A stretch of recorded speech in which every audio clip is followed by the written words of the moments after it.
পাড়ার মন্দিরে অঞ্জলি দেওয়ার পর চলে গিয়েছিলাম মেয়েদের স্কুলে। মেয়ে বেশ কয়েকদিন ধরেই বলছে, মা স্কুলে যাবা, স্কুল কিন্তু খুব সুন্দর সাজিয়েছে আমাদের। তো হ্যাঁ, এসে দেখি চারিদিকটা বেশ সুন্দর করে সাজিয়েছে, বেশ চারিদিকে নানা রকম কারুকার্য করেছে।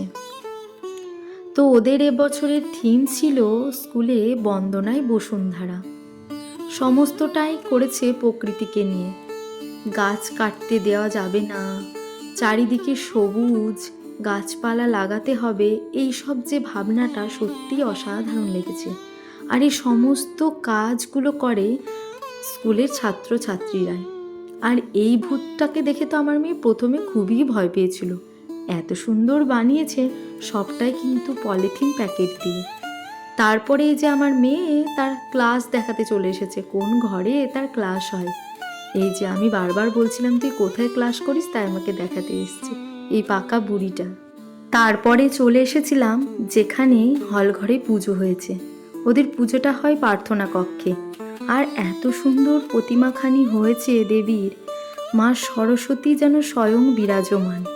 এত ভালো লাগছিল, মুগ্ধ হয়ে দেখছিলাম শুধু। তারপরে এই যে সমস্ত ছাত্রছাত্রীরা যে যেরকমভাবে পারে সে সেরকম হাতের কাজ দেয়, আর সমস্ত ছবিগুলোই ওদের এই প্রার্থনা ঘরে সাজানো হয়ে থাকে। সমস্ত কিছু যে যেমন পেরেছে সে তেমন আঁকা দিয়েছে, কেউ হাতের কাজ দিয়েছে, সেগুলো সমস্তটাই এরকমভাবে টানানো আছে। খুব ভালো লেগেছে।